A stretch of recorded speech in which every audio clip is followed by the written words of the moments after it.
Welcome to the Hair Earth Medicine podcast. This podcast was actually a podcast that I have been interviewed on, and she has been taken out of it. So I asked if I could share it on my podcast so you don't hear the interviewer asking me the questions, you just hear me giving you all the answers. So I hope you enjoy this podcast on children's health and Chinese medicine. Enjoy. What I like about Chinese medicine is it's quite philosophical. So it really goes into a bit more of a story with things. And I think that really helps sometimes when you're explaining things to our patients, because we can talk about genes and all the scientific stuff, but it's when you can give them a bit more of an analogy and a story to go with, like what's actually happening in real life. So in Chinese medicine, we talk about something called prenatal Jing, or our essence. And this is actually stored in the kidneys. So for any of the practitioners that have worked with Chinese medicine or had acupuncture, they've probably heard a little bit about their kidneys being deficient, and that's in relation to our adrenals. So this prenatal Jing is set from when you are born, and you can't change the prenatal Jing. So that's the same as our DNA. And so in Chinese medicine, they break it into 4 stages to get that prenatal Jing, or that vitality, which makes up your basic constitution and your strength. That's going to be there. You can't change that from birth. So the first part to make that up is the gestation, depending on what's happening with the parent's Jing at that time. So is the mother in a good state of health? What age is she? Is the father in a good state of health? What age is he? And obviously this prenatal Jing that we are born with, it actually declines the older we get. And so this is why we see 20-year-olds that they seem to have babies and they can handle it, they're fine. But as you do get older, you really do feel the burden on the body. And that's because our Jing is declining. And in Chinese medicine, we say when there's no Jing left, that's when we die, there's death. So the first component is the gestation's Jing from the mother and the father. So the quality of their age and their health. The second is what is happening at the actual time of conception. And this is are the parents drinking alcohol? Are they on drugs? Have they been out partying in the late night? All this is influential at the time of conception of the baby. And so that's one of the components that comes into making up that prenatal Jing.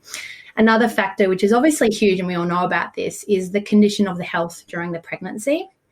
And hyperemesis, is there smoking? Was there any alcohol intake? Is there stress? And this is a really big one that makes a lot of sense to mothers or fathers even that have got young children that have got health conditions that don't seem to be getting better, because you can explain, were you quite stressed during your pregnancy? And, yes, I was super stressed and I had hyperemesis and I couldn't eat. And it helps them to go, okay, well, this is maybe why my child is a bit lagging in the healing process. So we say food and drink in Chinese medicine, but that obviously means like diet and what's being ingested like through liquids, whether they're having water and Coca-Cola and all those sort of things. It obviously is a big influential impact on our epigenetics. And the fourth factor is the conditions during our labor. And so was there an induction? Was there premature cutting of the umbilical cord? Was there interventions?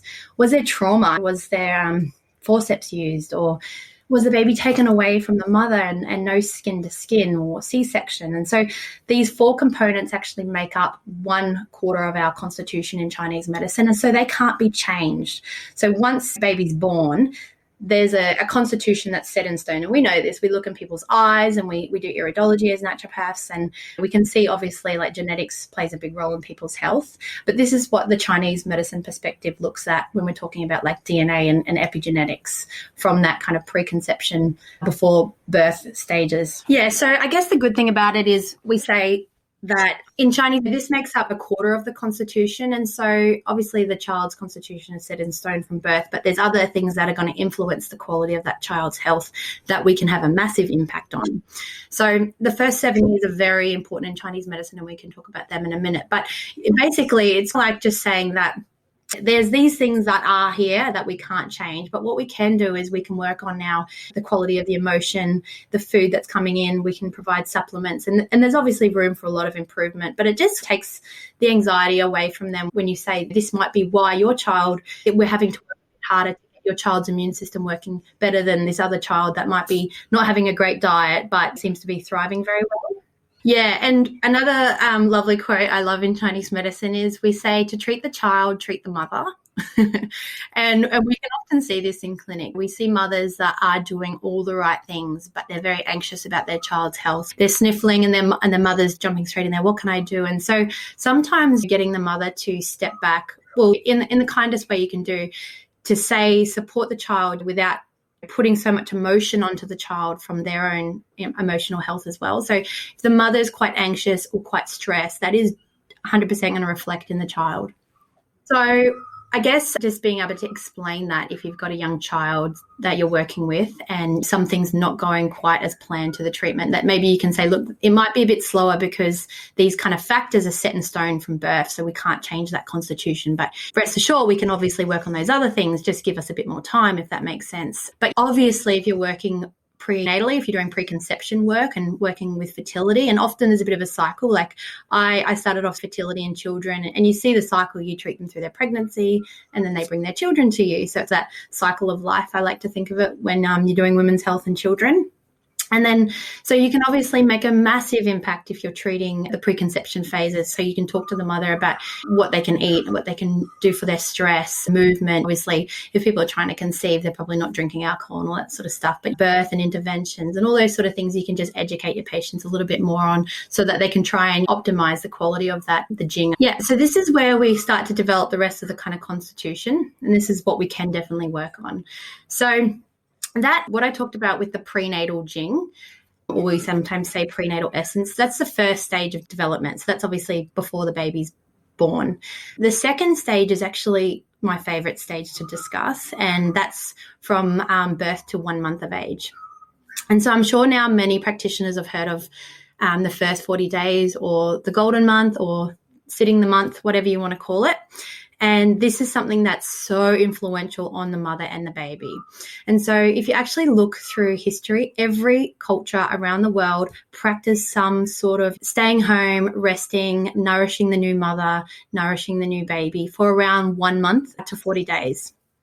And this was first exposed to me because when I was at uni, I was actually working in a Vietnamese restaurant, and one of the ladies there had a baby and she stayed home, and there was certain things she couldn't do because it's obviously very Chinese culture influenced. So there was no brushing of the teeth and no showering, only warm foods for that first 40 days. And then I actually practiced when I was 23. I took a position in a newly opening clinic in Bangkok in Thailand.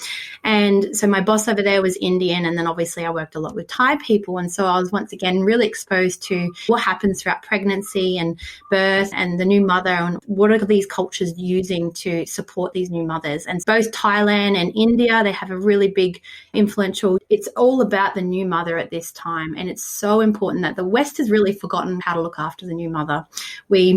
You get a lot of care here. The maternity care is great, I think, in the West. But once you have the baby, it's disposed of, and there you go. And you get a midwife come and check on you a couple of times. And then you have obviously all these people come and visit you. And it's a lot of stress for a mother to get up and make a cup of tea and stuff like that. So we really want to nourish the mother in these first 40 days. And it's all about skin to skin, which actually dominates what we call a po, or the lung in Chinese medicine. And the lung is all about our immunity. And so this is where mum just needs to stay home, breastfeed, skin to skin, keep warm, eat warm foods, not expose themselves to any winds or drafts. And that really helps to build up that first stage of the immunity for the child. The third stage is 1 month to 1 year. And so this is actually governed by our spleen, which is like our digestion. And so this is where the child's having rapid growth, their immunity is forming from their milk, from breastfeeding or from the formula. The child's obviously going to be more, the baby's going to go out and play outside a little bit more, be in the grass. So they get exposure to bugs and wind and those sorts of things. So we can tend to see a few little ailments start to arise here. A lot of heat is something that really affects this age group as well. And we get heat from immunization, even when a fever occurs, or if they go out at the beach and it's really windy and then they get a bit of sunburn. So wind is something that really aggravates this age group. And I can maybe talk about wind a little bit more later on, but it's something to really think of when you are taking our young kids out as the environment, and to try and not get them exposed to much wind. The other thing in this age group is the spleen can actually cause a lot of food accumulation because their digestion is is immature and still weak, they are really prone to food accumulation, and that can be colic with digestive problems or anything that comes from food stagnating and then causing heat, which we can see as like fever, or this is where our eczema and stuff arises. And then the fourth stage is from 1 year to 3 years old. And this is actually governed by our kidneys. And this is where the willpower becomes really strong. And this is where kids are saying no and they're standing up for themselves and they become defiant. The spleen is usually stronger, but they are prone to more wind invasions. This is when they're talking, and this is actually an expression of the heart chi. And so when we see problems with speech, we actually connect it back to the heart in Chinese medicine. And this is when they were starting to walk. And so that's connected to the stomach meridian in Chinese medicine. And then they're developing their teeth as well, and so that's connected to the kidneys. So the fifth stage is from about 3 to 7 years, and this is dominated by our liver. And so this is all about kids being creative, artistic. And then this, obviously with the liver, we know the saying liverish, and the moods that can come with that. We often see that in this age group as well. They can have tantrums and get angry quite easily, and they're really susceptible to invasion of external winds. So they get colds and flus and ear infections and tonsillitis and all those sort of mixed wind invasions, we call them in Chinese medicine. But their digestion is becoming really strong. So it's a great time for them to start eating different foods and trying new things. And then the last stage I'll talk about is the sixth stage, which is around 7 years. And this is when their Shen, which is like spirit and mind, is developed, and our Yi kicks in, which is our intellect. And so in Chinese medicine, it's really connected to that sort of Steiner philosophy. Around 7 years of age is when children should start actually using their intellect and being a little bit more academic. And so beforehand, it's governed by the liver, and we want to just really nourish creative play and that artistic ability in the child, but not enforce that academic aspect just yet, because it hasn't actually matured in their cycle. And that's around that 7 years of age. It's actually around 8 in boys, and boys develop a little bit slower. But then there's like a 7-8 year cycle from then on in Chinese medicine. But we won't go into the rest of it because it's obviously not related to children. For naturopaths to understand that, I guess you can take a few notes and go, well, this is the aspect of the lungs, and this is why it's really important for skin to skin and breastfeeding. And then first year is really important for the environment, and then so on and so forth. I think it's just sometimes hearing these things and going, oh yeah, that makes a bit of sense. And then they can implement it in whatever way, shape or form that actually works. And you can integrate Chinese medicine really lovely with naturopathic medicine. And sometimes it's just understanding and hearing these kind of philosophical ways of actually bringing emotions and all these other parts of the 5 elements into our practice. Sure. Okay. With kids, a big common thing we do see obviously is eczema, and this is more so in sort of babies or around the time of food introduction is a massive one where I see eczema arise, and it definitely can come earlier. And so in Chinese medicine, we talk a lot about food accumulation, or otherwise we can call it food stagnation. And that's basically like the body is not digesting the food well. And so that can come back to a weak spleen, which is your digestive tract. And when the food accumulates, it'll actually cause usually heat in the body, and then the heat will arise and manifest on somewhere that might be a weakened constitution. So often it's the lungs in Chinese medicine, which is the immune system, and that's when we start to see things on the skin. And eczema can come in different ways, shapes or form. It can be damp heat from the environment or diet. It can be food stagnation from the introduction of food, and vaccine stagnation too. I'm not anti-vax, so I won't go down that rabbit hole. There is a common theme we do see with the vaccine stagnation, we call it. And then other things like the dampness that accumulates in the digestive system from dairy and sugars and all that sort of thing as well. So definitely the environment is a really important one to understand. And I feel like I'm Debbie Downer every time I explain this to a parent or a TCM, a naturopathic practitioner sometimes. But the environment is very important. So most people know that the common quote about windy outside, windy baby. So we don't keep our children in the wind, we wrap them up and we try and hide them from the wind. Now, that's definitely one thing to think about with babies, but it goes actually for children as well. And so we commonly see if a child, for example, my son, we went camping last weekend and he was running around in his undies that he went for a swim in, and it started to get dark and he's still running around in wet undies at night. And I was like, oh no, he's gonna get sick if he doesn't change and get warm. And everyone that I was with is like, oh, he's fine, just relax. And I'm like, oh, it's my Chinese medicine brain. And of course, my child woke up the next day with a bit of a cough. But so just to give you a bit of an idea on how we can see how the environment affects our children. If it's really windy outside, we want to avoid that, keep children out of the wind. If it's a really hot day, that's when we start to see a lot of flare-ups with the skin and the atopic conditions and stuff like that. We talk about the 6 evils in Chinese medicine that usually are environmental. So dampness, heat, cold, wind, dry, and fire. And so you think about the environment. If it's a cold day and they get a chill, or if it's too hot, or if it's damp, things like mold or rain, for example, and they're going to really impact the ability of the immune system. The other component that's really quite a good one to assess is the emotions. And I think this is where naturopathic medicine doesn't go into it enough. So we have the 7 emotions in Chinese medicine. And so they are joy, anger, worry, pensiveness or overthinking, fear, and shock. And so they all interrelate into the 5 elements. And there's obviously a constitution that comes with children. So spleeny kids are going to worry more and be more in the head, and like liverish children might be more angry. And then kidney children, they might have a bit more fear or shock, and they might bedwet and that sort of stuff. Really understanding what your child's constitutions and emotions are helps us with the treatment as well. And so integrating that into naturopathic treatment, it might mean, well, if you have a really angry child, maybe you want to give them a little bit of liver support with their herbs. Or if they are overthinking and anxious and worrying all the time, then maybe you need to look at the spleen, which is all about the digestion, and adding some digestive herbs into their treatment might be really supportive. Or if it's kidneys, you think of the adrenal or anything that can be really good for building that kidney energy, like our mushrooms and miso and all that sort of stuff. Going with an emotion, it actually fits an organ, which then can come into our treatment plan. And the last but probably most important component with children is all about the digestion. So a lot of children's health complaints start from digestion. And so it fits into the naturopathic idea anyway, because we do gut health with a lot of things, but it's a little bit different. So to give you an analogy of digestion from a Chinese medicine perspective, think about a fire with a pot sitting on it. Now, the fire is the spleen and the pot is the stomach.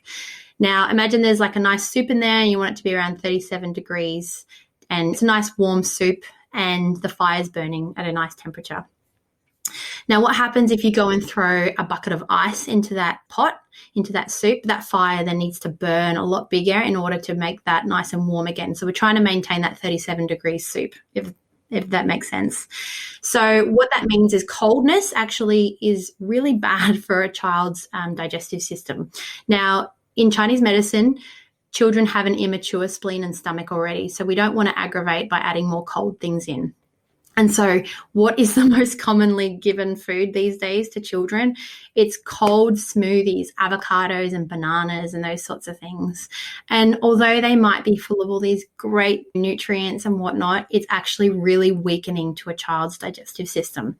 And so when that fire gets put out by the coldness, we then have accumulation, like we spoke about, or food stagnation, whatever word you want to use, and then that can cause pathogenic heat, and that's when we start to see anything arise from that. So fevers or a cough or a cold or eczema or sleep disturbances is another one with the heat that it can arise from that.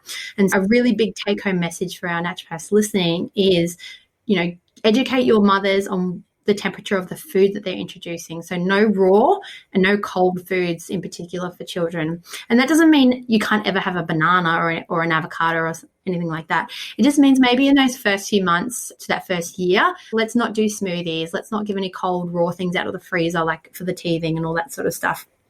And I actually notice a massive change in my clients by integrating that Chinese medicine philosophy just with the diet itself. It can make such a big difference.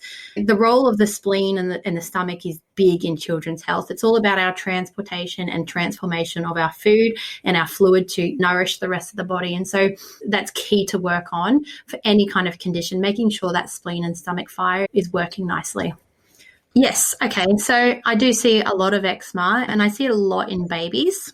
The first thing I always do is go through the pregnancy and the emotional health of the mother and all that sort of stuff, because one thing I haven't mentioned is guilt is actually a big one, and grief that a lot of mothers actually experience, or shock and trauma through their pregnancy, and that really affects the quality of the immune system or the lung energy in Chinese medicine, or the kidneys. And so they're two of the organs that are very much associated with eczema. And so I'm already trying to find out and dig a little bit to investigate and then obviously I'm going through the pregnancy, the birth, and then the foods and the quality of the child's health and the environment that they've been in to try and assess what's been introduced first. And so commonly the cold foods have come in. And this is not for everyone, but just to give you a pretty common picture of an eczema baby or child. And it might mean, okay, well, let's change the diet around. Let's take out things like avocado and banana because they cause a lot of dampness in Chinese medicine, and eczema can be quite damp. Usually it's damp heat. And let's warm up the diet a little bit. Let's go no raw, no cold, and do things like porridges and things like rice and oats, and all your grains are great for children. There's no problem they can't. And we now know they're all prebiotics, which is so important for that microbiome development. And we can take away the stress of trying to get greens into our children, I think, now with the studies around the microbiome. Obviously, greens are great, and they've got things like the folate and the B vitamins, but a lot of our grains actually have that too. So it's been pretty liberating as a naturopath to follow the research and to go, okay, well, now it's not so much about trying to get the greens in, it's more about getting the fibers in. And getting the mother to change to a more fibre diverse diet, which is going to be a bit warm, and obviously getting those vital nutrients in. Iron needs go up massively in children. So are they getting things in their diet that they have enough iron and zinc, and going through some of those core minerals that we use every day with naturopathic medicine. And then I might use some probiotics. So obviously we've got some great probiotics such as Lactobacillus rhamnosus for skin. And so I'll obviously use my naturopathic tool for what's needed there, or basic things like the zinc, and if we can do a zinc tally test and check their zinc status. These core naturopathic nutrients we have work really well. And sometimes I'm giving prebiotics. So, that's really easy to give now. They usually got no flavor, and you can either put them into formula or you can mix them into foods. And so just doing some very basic naturopathic stuff to start with while working on the diet. And then I also use a tool which is called Shoni Shin, which is actually like a Japanese non-acupuncture tool that we use on babies. So it's acupuncture for babies, but there's no needling. So it's a really nice tool that I can actually use as a treatment in clinic. But obviously naturopaths listening don't have access to that. But what you can do is massage is really good to help clear the heat, which is obviously associated with eczema. And then sometimes I'm looking at, depending on the severity, I might go into genetic testing and look at the Dow gene and then treat more that histamine relation. Or I might use some nice herbs. And I am naturopathically trained, but I'm also Chinese medicine trained. And so I have a little bit more of an understanding of the energetics.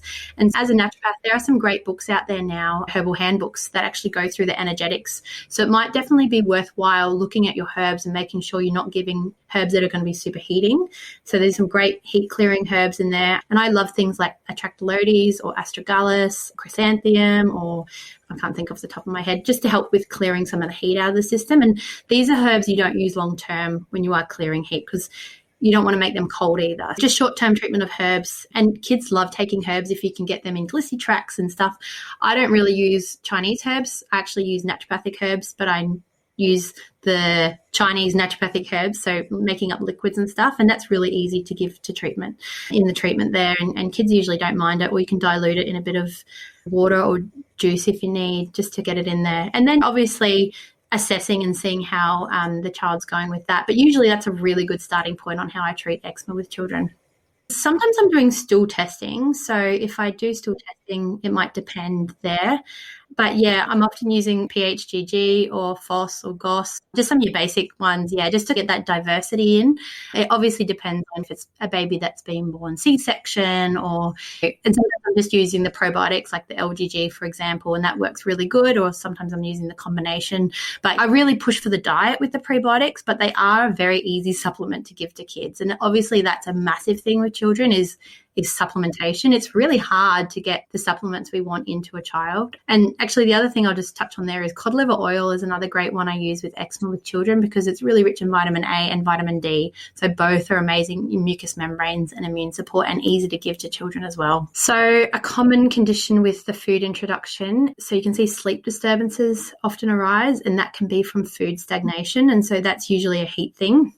And so we actually want to work on making sure there's no food accumulation, and that might be changing that diet to a more warm diet, or it might be massaging that baby after the bath to make sure their food digests, or it might be making sure that we're not overfeeding the child, because Dawn Witten, I love her, she's great with children, she has a quote she always uses, which is, before one, food is just for fun. And so we try and overfeed our children, and we can see that a lot with colic as well. From a TCM perspective, that's food stagnation. So sometimes we actually go from feeding on demand to more of a scheduled feed. So sleep disturbances, definitely constipation is one I see a lot with food introduction. And so that's, again, just fine-tuning things there. It can be the accumulation. But, yeah, atopic stuff is a really big one, eczema that comes through with food introduction, digestive issues, and sleep. So it can be a couple of factors from a TCM perspective, depending on the age of the child. If it's a baby, it's usually food accumulation. And so that can be really quite easily resolved. And it's about, number one, supporting the spleen, that fire, because if the fire is getting put out by cold foods, it's going to accumulate. So number one, change the temperature of the foods. Number two, massage. Move the food, move that chi through the body is a really big one to help with the constipation. And then number three is, obviously we can change the structure of the diet, use things like grated apple and add prunes into their food, or add fiber. Rhubarb's a great one in Chinese medicine to help with constipation as well. So you can mix a bit of rhubarb into the food there. And yeah, just get that movement going. And then I love to use some of our great pre and probiotics as well. So depending on what's going on there, like some of the lactobacilli are really great for the motility of the child. And so I'll just use some basic things like that. And then sometimes, once again, the cod liver oil, because it's lubricating and helps to move things. And if that's not doing it, then I might go and do further testing or whatnot. But usually that does the job pretty well. So Lactobacillus plantarum is one that I like to use in combination with PHGG. And I'm not really actually a big fan of the baby biotics and the baby probiotics. I actually use more strain-specific. And to be honest, I use kind of the adult probiotics, and I just break up the dose, and they're really easy to give to a baby. Then you can just open the capsule and do quarter of a capsule a couple of times a day, or sometimes just quarter of a capsule a day. There's other things I would pop in there too if we've got the ability. In terms of the formula, you can put things in there. If the child's having food as well, you could drop a few herbs into the formulas as well, and they don't even notice. But yeah, that's a couple of basic things I do there. This is a good one to educate your patients with. Okay, so the first one is, like I talked about, that digestive fire, and just understanding that and explaining that to your patients really helps with them understanding why they shouldn't be doing the raw and the cold food, because otherwise they're going, oh my gosh, like a smoothie is the easiest thing. Everyone's making things up and putting them in ice cubes and then serving them to their children. Most people will kind of warm it up. You do see kids having these colder foods. So just because it's healthy doesn't mean it's going to be healthy served cold. Raw and cold foods, and all these greens, they do need to be cooked before we serve them to our children. So definitely no like frozen raw greens. That's probably the hardest thing for their gut to digest. And we know that cellulose is really hard to break down. Cows sit there chewing for hours on their food to really break down the cell wall, the fiber. And so we just can't blend it up and expect these little immature digestive systems to be able to do that. So first rule of thumb is no raw and cold foods. And I'm pretty strict with that, because if you say, oh, you can do a little bit, then they're probably going to do some. It's sometimes better to be more strict, and then they'll follow it 80% rather than saying, oh, there's a bit of leeway there, and then they don't follow it as strict as they should. Now, the second thing is, so you could do things like casseroles and root vegetables. Root vegetables are great to introduce as a first food in Chinese medicine, as they're actually really good for that spleen energy. So the orange and the yellow root veggies are going to be really spleen tonifying. So they're great. They're just pumpkin, sweet potato, carrots. They're so easy to give to kids. Grate a little bit of liver in there, or mix a little bit of cod liver oil in there, and that's a fantastic food to introduce. I love a bit of egg yolk into baby's food as well. Obviously not so much the white just yet. Cracking the egg yolk after you do a little soft-boiled egg, and mixing that into the root vegetables. I always say no yogurts yet, no cow's milk in that first year of life is how I try and go with the dietary, introductions. However, if they're having formula, that's okay. Oatmeal is a great one with some apple and pear in there, and a bit of cinnamon or some nutmeg. And another one is a congee, or what the Chinese call juk, which is that rice congee. And it's funny because like 5 years ago when I first introduced food to my daughter, I actually gave her avocado. And that's when I started actually teaching pediatric medicine at the college, and really diving into a lot more of the foods that we should introduce. And it was more about the fats and the nutrients at that time. And now with what I know about fibers and the microbiome and stuff like that, I probably wouldn't have done that. I would have picked more of a root veggie or something warm and cooked. But Pharax that we all used to get given, you probably were given that. I was given that. It's not great. It's fortified with some stuff I'm not a fan of the actual thing, but it's actually what the Chinese do. Is just a fortified version. So they actually give the very first food that a child gets in Chinese medicine is they boil up the rice and actually scrape the water out of the rice and give that to the baby. So that's a rice water. And so that's the first thing. And that's full of all those fibers, right? So it's prebiotic rich and it's going to have all those great things to help build up that diversity of the gut. And then they'll do things like congee and really easy to digest, like things that just won't cause any stagnation or accumulation in their gut. The Indians do like a kind of dal and rice sort of thing that's really soggy and just really basic kind of these grains and fibrous foods that are soft and really well cooked are really great to introduce. Even the oatmeal, which is such an easy one to do. And I was delaying grains with my children when I was first introducing, with my daughter anyway, but now I have a different perspective on it. And so they're just a couple of the key things to understand when you are introducing foods, and just a few things that you can give as ideas for children with the introduction of foods. So definitely touch is such a big one. And I know a lot of naturopaths so I've been teaching at the college for the past 5 years and I've worked in all the different departments. So you can see a massive difference with obviously the modalities. And naturopaths, from when I was studying it to now, that we learned massage and all that sort of stuff was integrated. And now that's all taken out. There's no really touch modality involved in there. And touching your baby to actually see, get them on the table if you have a table, or have a little, if you are working with babies, I obviously suggest you have a table, but have a little feel of their tummy. Does it feel cold? Does it feel warm? What are their limbs like? Temperature can tell us a lot from a TCM perspective. And as a naturopath, all it might mean is if you can feel coldness in their body, you might just say to the mum, oh, do you want to just get a hairdryer and warm them up with that? And that's a really great tool to help, if they've got a yang deficiency or if they're a little bit deficient, and that if they've got that deficiency, that's going to cause things like the food stagnation and it's going to cause other ailments. So always warming the child up if they're feeling cold, or if they've got a lot of heat, it might be like, okay, let's cool the child down in those certain areas. So touching your child, the patient, and massage is a really big one as well. Having a feel, obviously when you go clockwise with the tummy, and having a feel if you can actually feel stool built up, or if they're bloated and distended, or if it's real flaccid and floppy, like there's nothing there. This can be just a very basic thing, but touching your babies and children, and that's so healing as well. We know how healing touch is. Feeling their glands is another common thing to feel around their lymphs, around the jawline, to see if there's any kind of swollen lymphs there. We know there might be a bit more of a infection there or something too. And just actually touching, having a look at their tongue as well. If you can, it is harder to get a child to stick their tongue out, but usually by the second consult, they're comfortable and they're able to do it. Is there coating on the tongue? That's a lot of dampness in Chinese medicine. We might think candida in naturopathic medicine, but it's very similar. Is the tongue yellow, which is heat? Is it really pale, which is cold? Are there teeth marks, which can be liver and spleen? Is there a big crack down the middle, which is a weaker digestion? So just having a check on the tongue and making a note on that. Obviously, the diet is a massive one. The food environment is another one too that naturopaths can educate their patients on. So mindful eating, making sure children aren't getting stuck in front of the TV. This is stuff naturopaths do as well already, but it's very big in Chinese culture and Chinese medicine to really integrate that mindful eating aspect into the dietary component. Naturopaths, if they're finding this interesting, just get a 5-element chart with the foods on it and then have that in your clinic so that you can go, okay, well, spleen foods are these root vegetables and yellow and warm and cooked foods, and this is what we might need to get a little bit more of in your child. Or if you've got a really angry child, you could show them the chart of what foods are good for the liver, which is usually those sour bitter greens and stuff. So apple cider vinegar, lemon and lime, or bitter green veggies or herbs. And just really understanding about the spleen and the environment and how the wind and all that sort of stuff can really aggravate our children so easily. It can really shift things. When I've educated naturopaths on these little things and they implement it with their treatment on children, it does actually shift the treatment really fast to progress on the path to health. That's probably one of the biggest differences I see, to be honest, shifting things. And I see a lot of things resolve around that. Not always, obviously not that simple all the time, but sometimes that can make a big difference. I worked a lot with babies and children when I worked in Bangkok in Thailand, and I wasn't as strict with the temperatures over there because I was in Thailand and it was hot.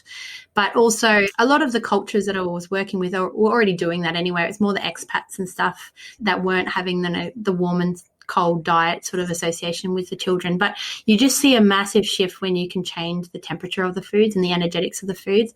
And you can always take it a step more and actually look at what foods are good for clearing dampness and heat and stuff like that if you want to go and look into it. And this is all on the internet. It's really accessible information. Things that help with dampness. Number one, keeping dairy out of the diet. That's a big one. We know that as naturopaths. We know that wheat's another one that we work with eczema a lot, which is great. Sugars is obviously another one. To be able to explain why, sugars really weaken that spleen energy. And so the actual flavor associated with the spleen is sweet, but too much of something that can be bittersweet as well. So we want to give sweet things to help tonify that spleen energy, but we want it to be the natural sugars, so like in those root vegetables or the fruits and stuff like that as well. And so there's obviously the 5 element foods that you can look at to integrate into whatever the pattern is with the child, but definitely making that shift with the temperature, or maybe looking at some particular foods to help resolve the damp heat or the accumulation, can be really game-changing with eczema. That's the good thing about Chinese medicine, is you just bring it all back to Chinese medicine and you just say, look, in Chinese medicine, we say straight away, and I say this to most of my patients, to treat the child, we treat the mother. Usually by then the mother's nodding and almost in tears. Are they supported? Are they looking after themselves? Are they filling up their cup? And often I see the kid and then I see the mother that comes and has an appointment afterwards as well. Very common theme in clinic. And just talking to them about what they do need to feel more supported or what they can do. And most of the time, mothers are not looking after themselves. They're eating the toast that's left over. They're rushed. They're busy. They're stressed. They're drinking coffee for breakfast. They're not getting enough sleep because they're trying to stay up to have that little bit of time without the kids at night. So these little things that we can do, and mother knows it. Women are not silly. They just need to hear it. So it's usually just about hearing what they need to hear and offering support and then tweaking what they need from there. And obviously supplements, like I definitely prescribe off that. And I do pathology testing and whatnot to see if they're anemic or what their status is like in all sorts of things. And if we need to do further testing, we do that. But yeah, just going from there is a really good baseline. As I mentioned before, with the early development, the talk is an expression of the heart. And so that's connected to the heart energy. And so that really does, that's why I said you often hear the mother just burst into tears when they start talking, because they're feeling heard and they're feeling like their heart's being met. In regards to children, so I think just someone might be listening to this and think it's going over their head a little bit, but it might make a bit more sense if you write some things down and look at it once again and go, okay, well, this is what we need to work on in that preconception stage to really help get that stronger constitution. And if the baby's already come to you at 6 months of age, like I said, that's okay. You go from where you can go. And just remembering that constitution really does influence the kind of treatment and how fast I see children get better. And it's the exact same with the Naturopathic Association. If we do a gene test and they've got so many SNPs, so we go, oh, this is going to be a bit harder. But it also gives answers, right? Knowing this stuff, knowledge is power. And so just really feeling comfortable with some of this stuff is really good. There's a great book also, Bob Floor's Keeping Your Children Healthy with Chinese Medicine. And that's a great book. It's very easy read. I get patients to get that. And anyone that's listening that might want a bit more information on children's health can go and get that. And it explains all this stuff a bit more in detail. And just remembering, that knowledge is power. These few little things that you can do to fine tune your treatment with children does really help you get the results quicker. Thanks for tuning in to the Her Earth Medicine podcast. If you loved this episode, please consider a review and sharing it with your wellness friends. For more information on how to work with us, including appointments, courses, and resources, visit herearthmedicine.com. With 15 years of clinical experience specializing in gut and hormonal health, we're here to support you on your wellness journey.